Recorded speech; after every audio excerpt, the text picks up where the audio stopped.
Some mountains don't just hold secrets, they absorb them. Welcome to Research Outpost R-8, a clandestine Foundation facility nestled deep in the Appalachian Mountains, where the line between folklore and anomaly blurs. My name is Agent Nolan Kessler, or so my file says. I came here a man haunted by a lost memory, tasked with securing dangers unseen. But this place, it lives by its own terrifying rules, designed to survive something ancient and predatory. What's the creepiest urban legend or local folklore you've ever heard? Tell me in the comments below. And if you're brave enough to step into Deep Hollow, subscribe to Night Creepypasta Rules and ring that bell. Because here, the woods don't just watch, they remember. The mission begins after the Colorado incident, where 12 hours of my memory were surgically scooped out by Foundation amnestics, and my career was left a smoldering, classified wreck. They sent me here, to the whispering green hell of the Appalachian Mountains. My new assignment at Research Outpost R-8 is to monitor a nascent anomaly in a place the locals call Deep Hollow. A place that bleeds into their folklore like a fresh weeping wound. My briefing wasn't a standard dossier of containment procedures. It was a laminated card, worn smooth at the edges, passed down from the last team. It contained 5 cryptic life or death rules. When you spot a deer with human eyes, avoid direct eye contact and recite Protocol 12. If local wildlife begins to speak in unison, do not respond. Never accept gifts or food from local residents near anomaly zones. When a local asks you for your name, give a different answer each time. If your GPS signal splits into 2 locations, follow the path that leads uphill. The outpost itself, a semi-subterranean concrete bunker, disguised as a forestry service station, hums with a silence that feels older and heavier than the mountains themselves. The agent I replaced, a man named Miller, was transferred for psychological reassessment, according to the official report. But the nameplate on his old locker is deeply scratched out, and inside, there's nothing left but the faint, coppery scent of old, settled fear. My name is Agent Nolan Kessler. Or at least, that's what my file says, what my ID card insists. The man who was Nolan Kessler before Colorado was a rising star in field containment. The man I am now is a question mark, a collection of approved memories, and a gaping 12-hour abyss where my failure resides. This assignment was my penance, my chance at redemption or my exile. I wasn't sure which. The site director of Outpost R-8, Agent Finch, greeted me with a firm, cool handshake. He was a man in his late 40s, impeccably dressed in a field officer's uniform, his face a calm, unreadable mask. He wore immaculate, soft leather gloves, which he never seemed to remove. His voice was a low, steady baritone, the kind that was meant to inspire confidence, but instead felt like a carefully modulated recording. Agent Kessler, welcome to R-8, he said, his eyes scanning my face with a disconcerting intensity. Your file precedes you. The Foundation values resilience. This post is unique. The veil between established reality and local folklore is unusually thin here. The procedures, he nodded towards the laminated card on his desk, may seem unorthodox, but they're the result of empirical data derived from prior agent encounters. Adherence is paramount.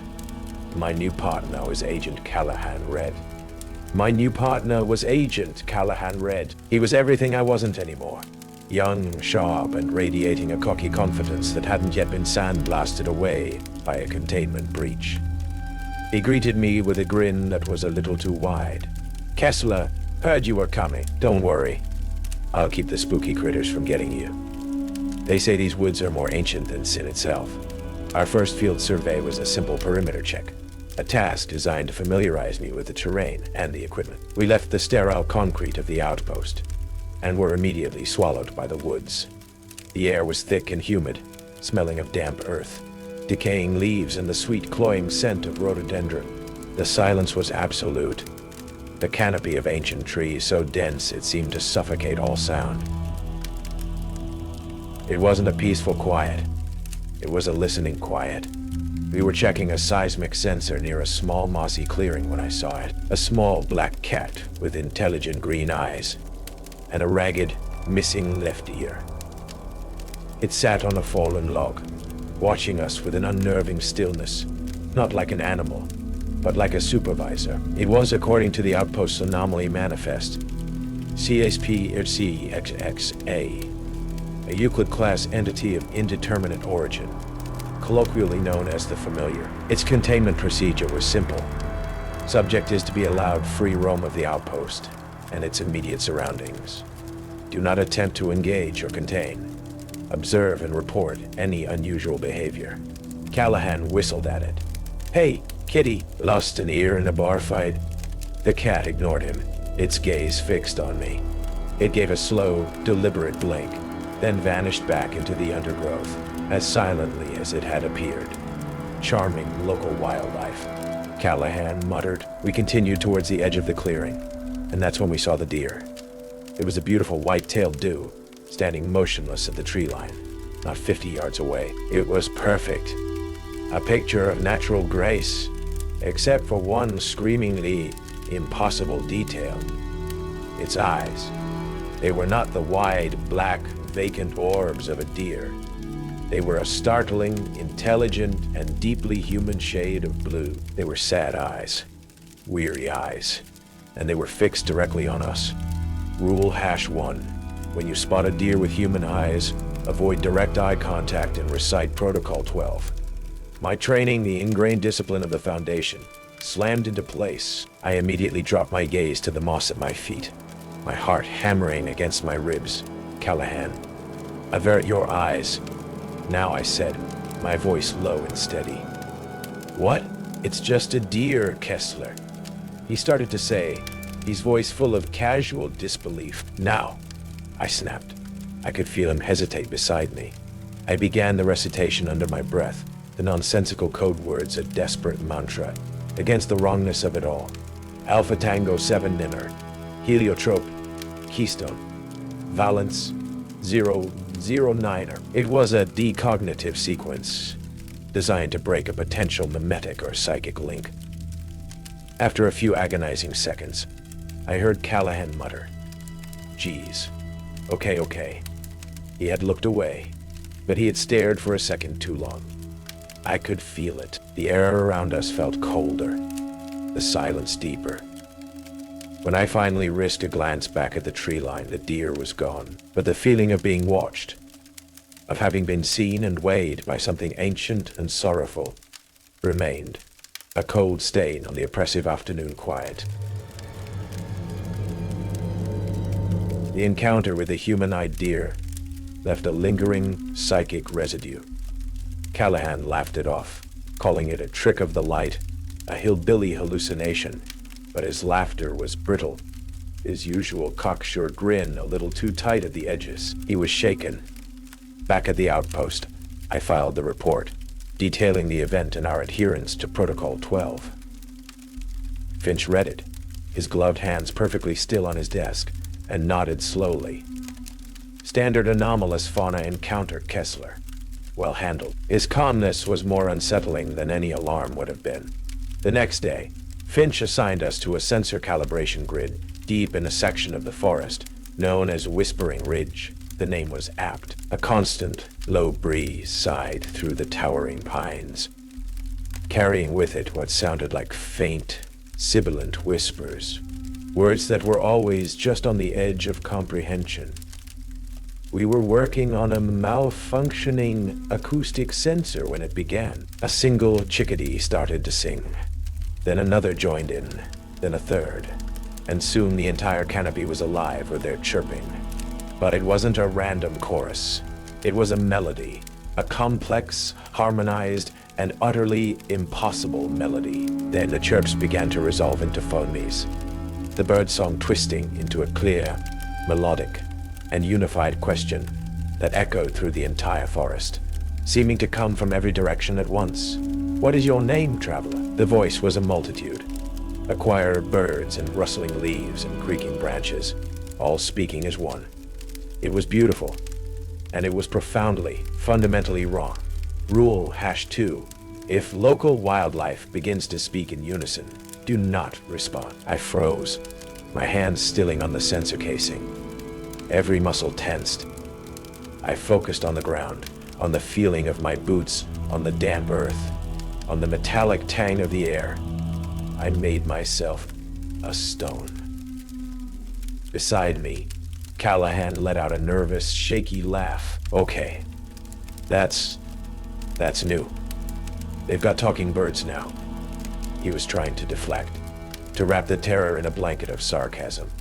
What next, squirrel's doing Shakespeare? Tell us your name, the forest whispered again, its voice more insistent, more seductive. Don't say anything, I hissed at Callahan through clenched teeth. Relax, man, he whispered back, though his voice trembled. He cupped his hands around his mouth, as if about to make a joke, to shout something stupid back at the trees. I saw the impulse in his eyes, the need to break the tension with noise. Before I could stop him, he yelled, "Call me king of the world. Call me king of the world." His voice, thin and reedy against the vast whispering chorus, echoed and died. The forest fell silent. The birds stopped singing. The wind died. The silence that followed was 1,000 times worse than the whispering had been. It was a heavy, judgmental silence. The silence of a question having been answered. A cold dread washed over me. He had responded. He had broken the rule. On our hike back, we skirted the edge of a small, isolated property marked with no trespassing signs. A woman was outside, tending a small garden of herbs. She had long, dark hair braided with a single feather and eyes that seemed to see more than just the trees. Maeve Blackfeather, a known person of interest in the anomaly file, listed as cooperative, but guarded. She watched us approach, her expression neutral. "You're the new ones from the station," she said. It wasn't a question. The mountain's restless today. "Just checking the lines, ma'am," I said, keeping my voice level. Her dark eyes settled on me. "What do they call you?" she asked, her voice soft but direct. Rule #4. When a local asks you for your name, give a different answer each time. My mind raced. "Name's John," I said, the lie feeling clumsy on my tongue. Maeve nodded slowly, a flicker of something. Approval, understanding, in her eyes. Then she turned her gaze to Callahan. "And you?" Callahan, trying to regain his confident swagger, gave her a charming smile. "Callahan Red, ma'am. A pleasure to meet you." He had given his real name. Another rule broken. Maeve's face didn't change, but the light in her eyes seemed to dim, a subtle shadow of sorrow passing over them. "A pleasure," she repeated, her voice now flat and distant. "Be careful on your way back. Sometimes the paths change when you're not looking." That night, the outpost felt like a tomb. I couldn't sleep.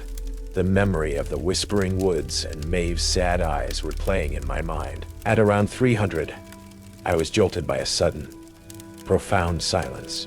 The constant, low hum of the outpost's ventilation system had ceased.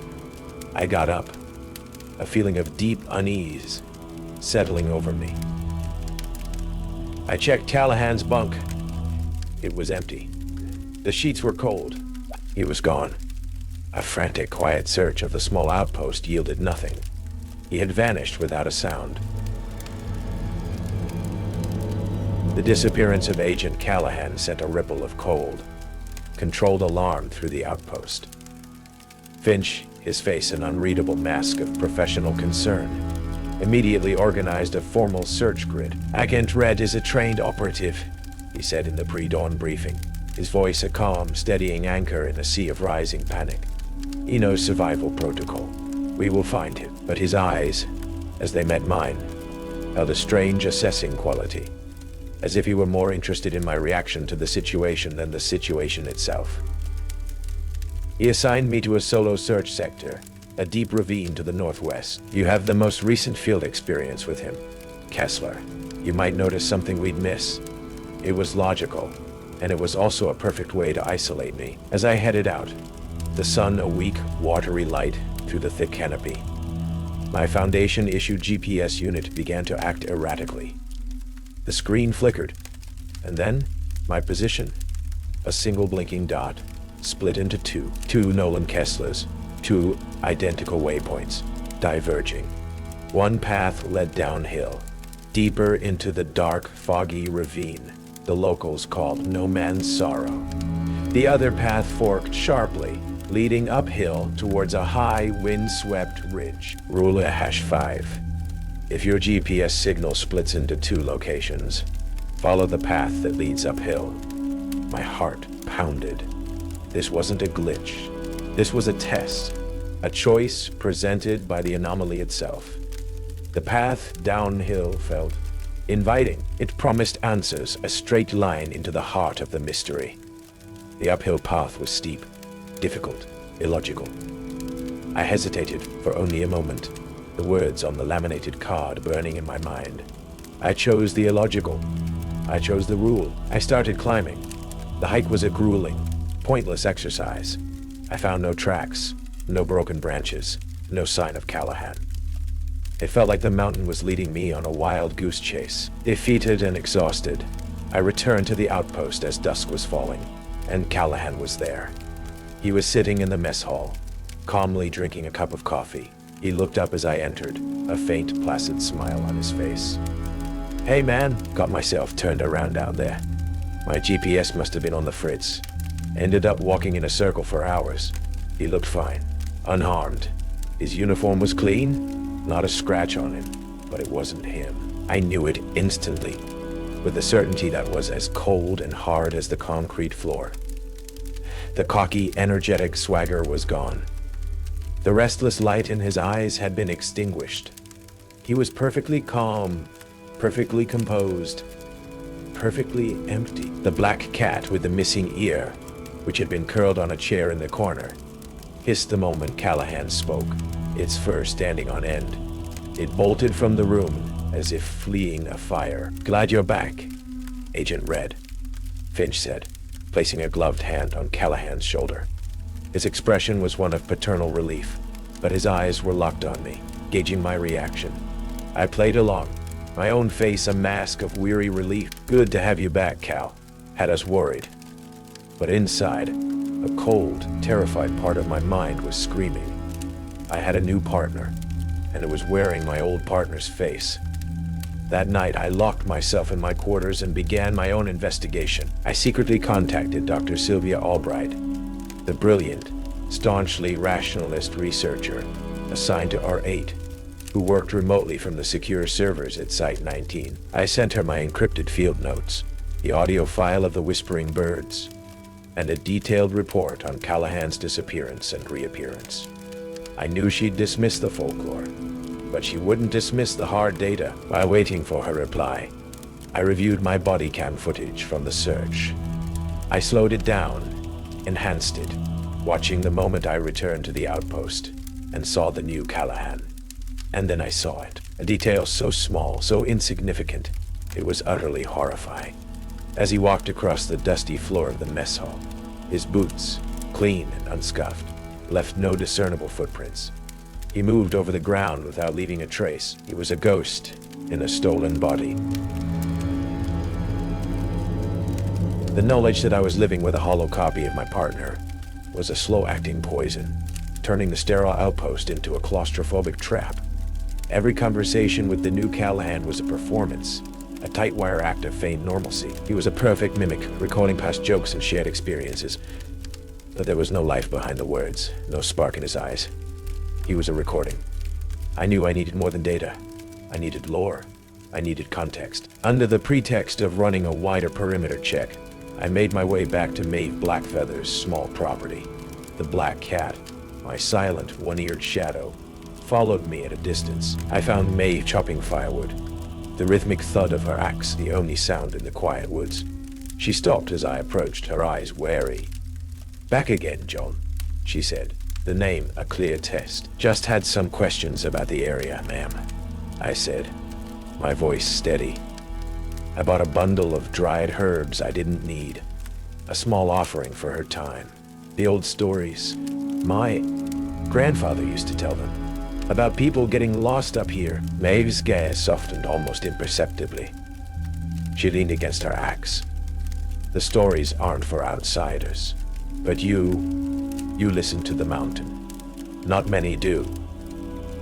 She told me the old Cherokee legend, not of a monster, but of a spirit, a warden. It didn't hunt for malice, but for imbalance. It took those who were careless, who showed disrespect, who gave their truth away too freely. It's a keeper of names, she said, her voice low. If it knows your true name, it can make a copy. It can wear your face like a mask. My older brother Ben, he was a talkative boy. A park ranger found his gear near a waterfall. The ranger said Ben walked up to him, smiled, said, "Beautiful day, isn't it, Ben?" And then just kept walking into the woods. They never found him. She looked me straight in the eye, her gaze piercing. The mountain asked for your name, and you answered John. That was wise. You told it a story, so it couldn't steal yours. What did your friend answer? The question was a hammer blow, the final chilling confirmation. I returned to the outpost, the weight of Maeve's story heavy on my shoulders. I was met by Agent Finch. His calm demeanor had a new, sharp edge to it. "Agent Kessler," he said, his voice level. "Your unauthorized contact with a known civilian person of interest has been noted. My reports require absolute clarity. I need your full name for the official record." It was another test, a direct one this time. The warden through Finch was trying to corner me.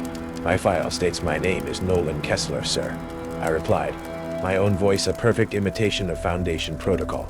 Finch held my gaze for a long moment. To test my own theory, I pushed back. "And yours, sir? For my own report, I need your full designation." A thin, cold smile touched Finch's lips. "Just Finch is sufficient for all necessary documentation, Agent." He refused to give a first name. He couldn't. Or he wouldn't. The distinction was academic. He was one of them. Later that night, a frantic Priority 1 encrypted message downloaded to my terminal. It was from Dr. Albright. Her face on the video file was pale, her usual scientific composure shattered. "Nolan, my God. I've analyzed the audio files," she said, her voice tight with a fear she couldn't hide.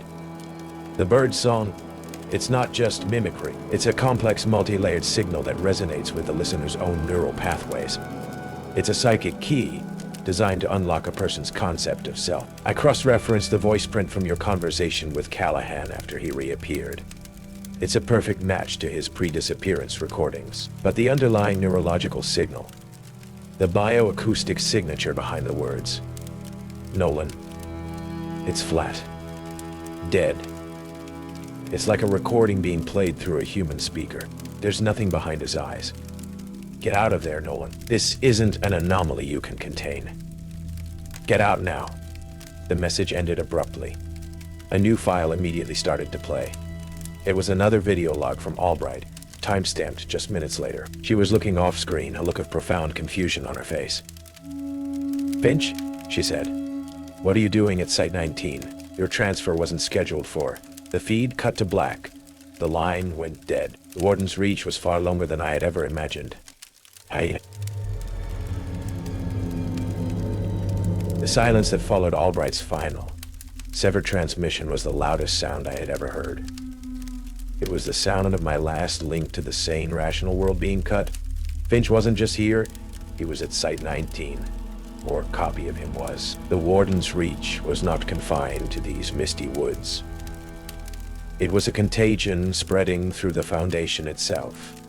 I was trapped in a box with at least 2 of its puppets, and its puppet master was an ancient, unknowable god of the mountains. Panic was a luxury I couldn't afford. Grief was a weapon they would use against me. All that was left was the cold, hard calculus of survival. I couldn't run, and I couldn't trust anyone. I had to create an opportunity. I had to force their hand on my terms. I went to the comms unit, my fingers flying across the keypad, my mind a whirlwind of desperate strategy. I initiated a Priority 1 maintenance request, faking a critical, cascading failure of the seismic and acoustic sensor array deep in the heart of Deep Hollow, citing imminent risk of widespread anomalous event. I knew Foundation protocol. A threat of that magnitude required an immediate two-agent response to physically inspect and repair the array. It was the only scenario that would force Finch to send me out there with a creature that was wearing Callahan's face. It was a trap. I was setting a trap for a monster, using myself as bait. Finch, as predicted, authorized the mission. His face, when he briefed us in the pre-dawn gloom, was a mask of professional gravity. "Kessler, read it. This is critical," he said, his voice a calm, steady baritone. "The array is our only early warning system. You will proceed to the primary node in Deep Hollow and effect repairs immediately. Standard hostile environment protocols are in effect." His eyes met mine, and for a fraction of a second I saw a flicker of something in their depths. A cold, ancient amusement. He knew I was up to something, and he was letting it happen. He was curious to see what his prized specimen would do when cornered. The hike into Deep Hollow was a descent into the maw of the beast. The air grew thick and cold, smelling of wet rock and something else. A faint, sweet scent like decaying flowers.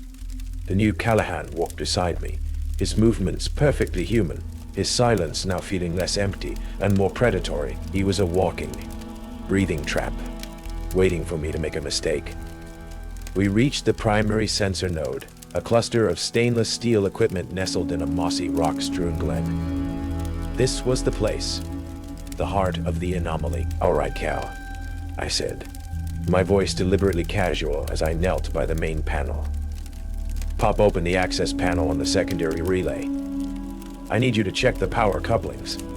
He did so without a word, his movements efficient and precise. As he turned his back to me, I moved. I didn't reach for a weapon. I reached for the small, powerful electromagnetic pulse device I had taken from the Outpost lab, a tool used for wiping sensitive data in an emergency. "Hey, Kessler," Callahan's voice said, still facing away from me. "Do you ever think about Colorado? About what really happened in those 12 hours? It was a psychic assault, a targeted attack on the gaping wound in my memory. The Warden was trying to break me, to destabilize me with my own trauma. But the rage, cold and pure, gave me focus. I try not to," I said, and triggered the MP. A silent, invisible wave erupted from the device. The effect on Callahan was instantaneous. He convulsed, his body spasming violently as the electronic mimicry that powered his stolen form was short-circuited. His face, his perfectly rendered, handsome face, began to melt. It sagged and ran like hot wax, the features dissolving into a smooth, blank, featureless canvas of pale flesh. The eyes, nose, and mouth vanished, leaving only a horrifying egg-like smoothness. Its voice, when it spoke, was no longer Callahan's. It was the chorus from the woods. A multitude of whispers, speaking as one from a mouth that wasn't there. "The copy is corrupted. The name is forfeit." The blank-faced thing that had been my partner lunged at me. It was no longer pretending. It was a raw, physical manifestation of the Warden's will, its limbs moving with a disjointed, unnatural speed. We fought in the eerie green light of the glen, a desperate, brutal struggle. It didn't feel pain. It just came at me, relentless. It slammed me against a rock, its smooth, featureless face inches from mine, and the whispers intensified, trying to pry my own identity from my mind, showing me flashes of Sarah, of the chaos in Colorado. But Maeve had told me the old legends. I remembered what she'd said about the Warden's weakness. I fought my way to the stream that ran through the glen, my boots sinking into the soft, iron-rich mud of the bank. As the creature charged again, I scooped up a handful of the wet, red earth and flung it. The mud, heavy with iron oxide, struck its blank face.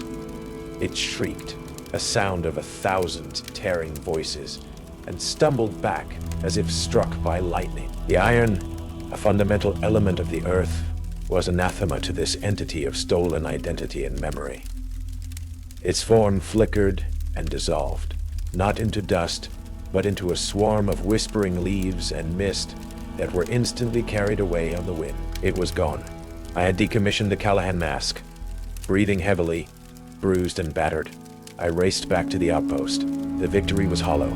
I had only killed the puppet, not the puppeteer. I burst through the main entrance, ready to confront Finch, ready for the final showdown. But the outpost was silent and dark. A full lockdown protocol had been initiated. Heavy steel blast doors had slammed shut, sealing every exit, and on every monitor in every room was Finch's face. He was in the central command hub, his gloved hands steepled before him, an expression of calm, clinical approval on his face. A commendable effort, Agent Kessler. His voice echoed through the entire facility, calm and resonant. You have successfully neutralized a compromised asset. You have proven your resilience, your adaptability. You have passed the field test. He paused, a thin smile gracing his lips. Now, for the final examination. The outpost systems turned against me. The lights flickered and died, plunging me into a red-tinged emergency darkness. And the PA system crackled to life, broadcasting not a warning, but a torrent of sound that ripped the scab from my deepest wound. It was the reversed, terrified, screaming voices of my old team from the Colorado incident. A direct, weaponized, psychic assault on my trauma. The Warden was no longer just watching. He was using the entire Foundation facility as its personal instrument of torture. The ghosts of Colorado screamed at me from the walls. The cacophony was a psychic sledgehammer, designed to shatter my sanity, to make me curl up in a corner and surrender my mind. I could hear Agent Rayner's final, terrified shout, could hear Captain Eve's clipped, panicked orders, could hear the sound of the containment breach, the sound I had been forced to forget. The Warden, through Finch, was playing my own personal hell back to me at full volume. But the rage, the cold, clarifying rage that had been building since I first saw the deer's human eyes, had burned away the fear. This wasn't just a haunting. It was an attack, and I was an SCP agent. I was trained to fight back. I fought my way through the haunted outpost.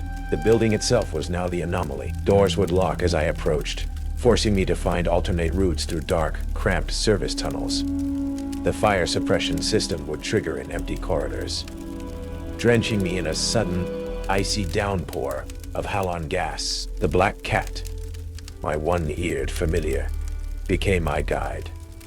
It would appear silently at a junction, its green eyes glowing in the gloom, and give a faint flick of its tail, indicating a safe path before vanishing again. It was leading me, guiding me through the labyrinth of Finch's making. My destination was the central command hub, the brain of the outpost, the only place from which I could override the lockdown. It was, of course, where Finch would be waiting. After a grueling half-hour of navigating the hostile architecture, I reached the final blast door. It was sealed, but I was an engineer before I was an agent. I pried open a nearby wall panel, exposing the door's hydraulic control system. Working by the narrow beam of my flashlight, my hands slick with sweat, I bypassed the lockdown command, forcing the hydraulics to retract. With a groan of protesting metal, the blast door slid open. The command center was bathed in the cool, blue light of the holographic tactical display. And there, sitting in the director's chair as if observing a routine training exercise, was Agent Finch. The screaming ghosts of Colorado fell silent the moment I stepped into the room. "Impressive, Agent Kessler," Finch said, his voice a low, calm baritone. He turned his chair slowly to face me. Very few make it this far. Most break during the auditory portion of the examination. "The exam is over, Finch," I said, my maglite held like a weapon, my other hand ready. "Or whatever you are." He smiled, a genuine, almost sad smile. "You still think of me as Finch. That is a testament to the quality of the vessel." He stood up slowly, and with a deliberate, theatrical motion, he removed his immaculate leather gloves. My breath caught in my throat. His hands were not made of flesh and bone. His hands were not made of flesh and bone. They were crafted from a smooth, seamless, bone-white material that looked like polished porcelain or ivory. There were no fingerprints, no veins, no imperfections. They were perfect, beautiful, and utterly inhuman. "The Warden is not a monster, Nolan. he said, his voice taking on a professorial tone. It is an archivist, an ecologist of consciousness. It has existed in these mountains since before the first human thought echoed among these trees. It does not destroy identities. It preserves them. It collects them. And the Foundation, in its arrogant quest to secure, contain, and protect, is the single greatest tool it has ever found. You are not containing it. You are, and always have been, feeding it. He took a step towards me, his porcelain hands held open. Every agent you lose to psychological stress. Every team that goes missing. Every anomaly you attribute to the region. It is the Warden, harvesting, archiving. And you, Nolan, you are its masterpiece. What are you talking about? I whispered. A cold, sickening dread beginning to unspool in the pit of my stomach.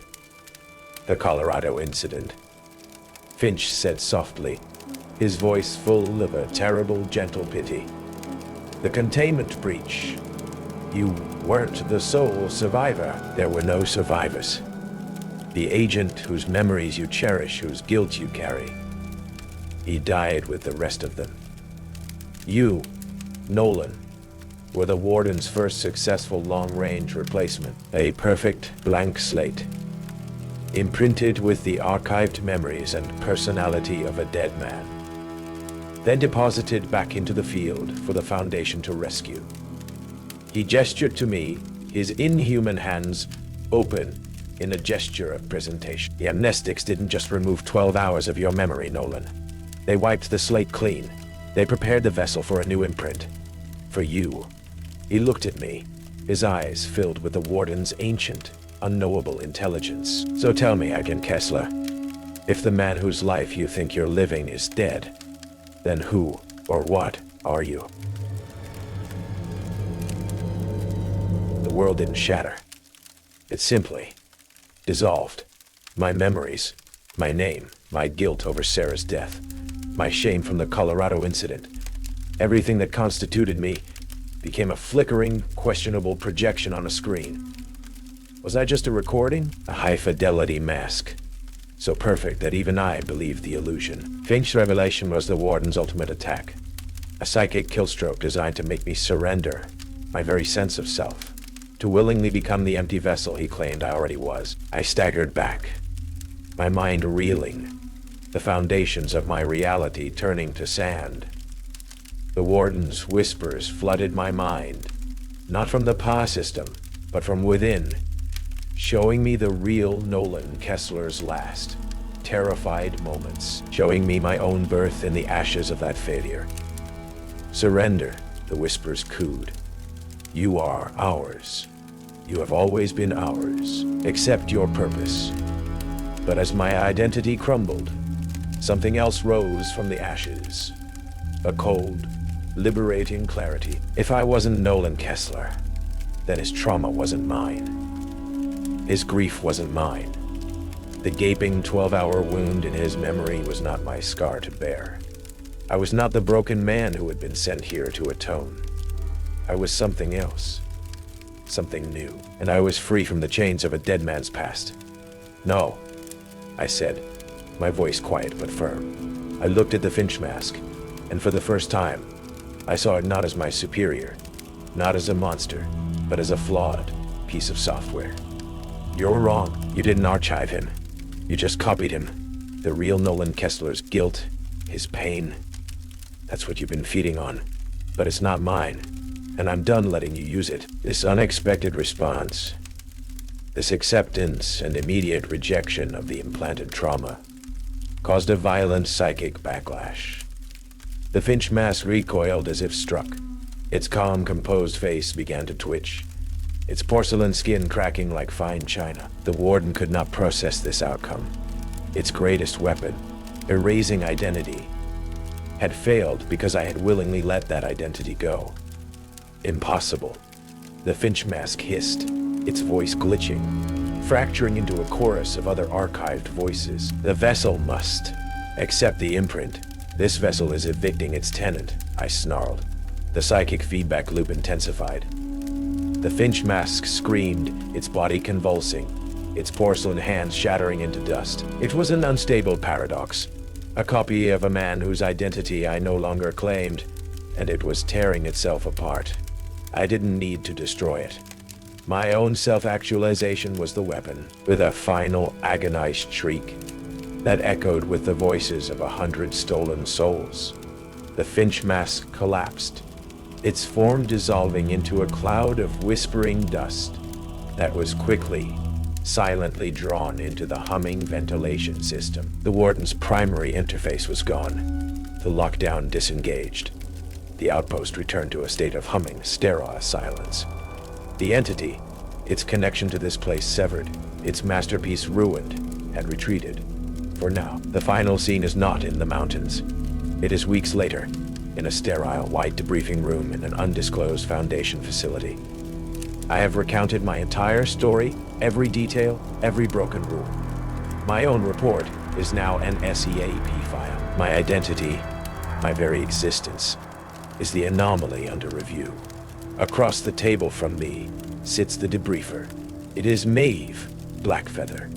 Her expression is calm, unreadable. She is not a civilian.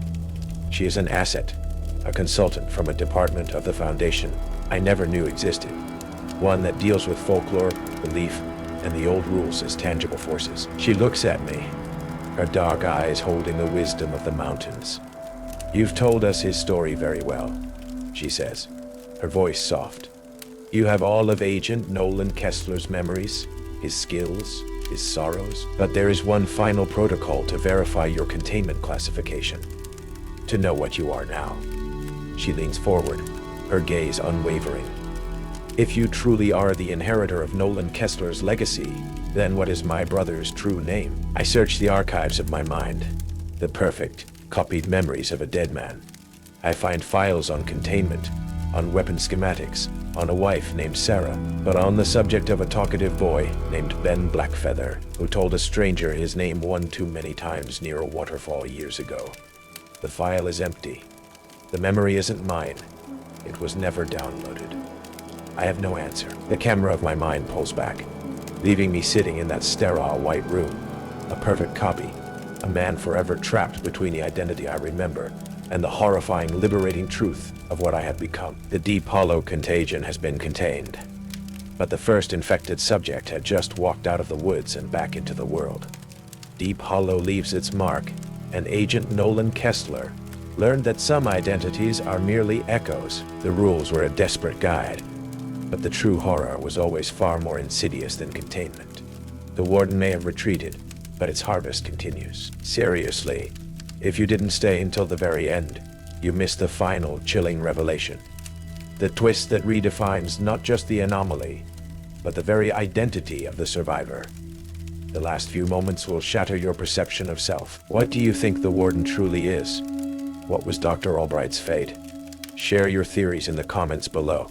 And if you made it out of Outpost R-8, if your name hasn't been claimed, then you're already part of its archive. Subscribe to Night Creepypasta Rules. Because some mountains, they don't just contain, they collect, and they remember every name.